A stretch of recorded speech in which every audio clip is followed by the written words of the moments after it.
Thank you, Heidi, for joining us today. Can you tell me a little bit about yourself, how you are involved in rural areas, that kind of a thing? Sure. I am the News and Public Affairs Director at KAXE, KBXE. We are a national public radio affiliate in northern Minnesota. We're independent. We were actually the first rural public radio station in the nation, and we started in 1976. The Washington and the Corporation for Public Broadcasting didn't think rural people would ever listen to public radio, and we they in fact said that you'd be broadcasting to a bunch of gophers. And so our founders worked hard to get us on the air, and we've been around ever since. And it's a really cool thing to connect with the community of people. We cover a big geography from North Dakota to the edge of Duluth to south of Brainerd up to the Canadian border.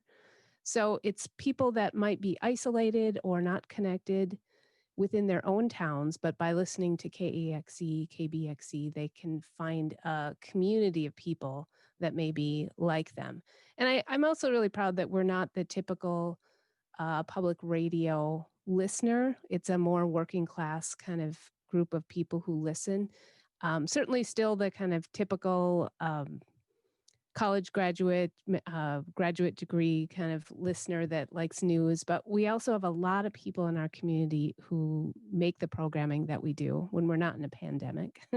And we train them on how to do that and how to bring music. So we're kind of a mix of things. I've done all things at the station. I started as a music host, and then I created a weekly hour long book program called Real Good Words. And then I moved into being the program director, overseeing all of the programming. And then when the news director position became available, I knew that that was more of my strong suit. So I was a little bit like demoting myself, but I wanted that position and to have a say and to be the next voice. The person before me, Scott, was on the air since the station began. So I knew it was really important that whoever was going to take over was going to be a trusted voice, especially in small towns.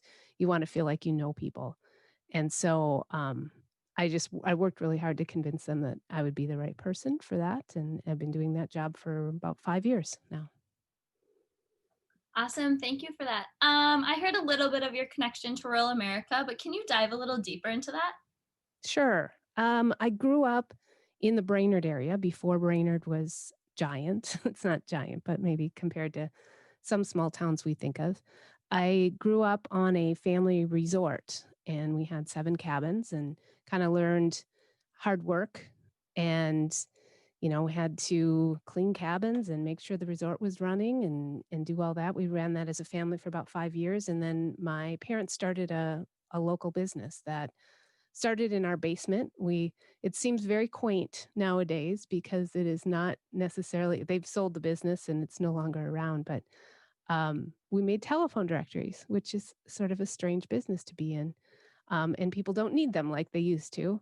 But we began that in our basement when I was like 14. I was making sure the names were spelled right and the phone numbers were right. And so I kind of had this eagle eye right away for um, being proofing things and checking for the right information. So I was very proud of my family. That grew into a business throughout the state of Minnesota and also in Nevada, and employed a couple hundred people before it was sold in about 2000. So work has always been a big deal to me. When I was in college at the University of Minnesota, my college job was at the legislature, and I learned a lot about government. I worked in a library there and learned a lot about how government works and how regular people can get involved in the legislature. And that's really proven to be uh, great for my job right now.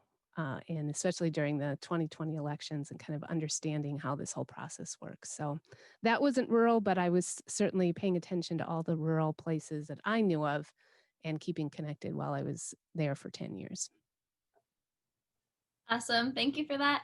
Can you tell us if you could give one piece of advice to your former self, what that would be, and then why? One piece of advice. Um, I think for me, and I've followed it to some extent in my life, but to do what scares you. I think there's something in a feeling of fear that actually means you're supposed to do it. And I, I it's a surprise to me where I'm at and what I do right now. I grew up a very shy person, a reader, never thought I would have a public life. And I just kept saying, I just kept stepping into things. And I was afraid. I don't mean I was really strong and brave. I just thought if I'm afraid of this, maybe I should make myself do this. And looking back now, I think there were areas where I could have been doing that more, but I'm proud of even as majoring in women's studies at the University of Minnesota was terrifying for me. You know, it went from giant classrooms where you didn't have to talk. I was not great at talking in front of people and taking my first women's studies class where you get in a circle and being so afraid of like I had no choice. I had to talk. And I wasn't always great at it, but that having that background and getting over some of those fears really kind of moved me into the work that I'm doing today. Awesome. Thank you so much for your time today, Heidi. We really appreciate it. You're welcome.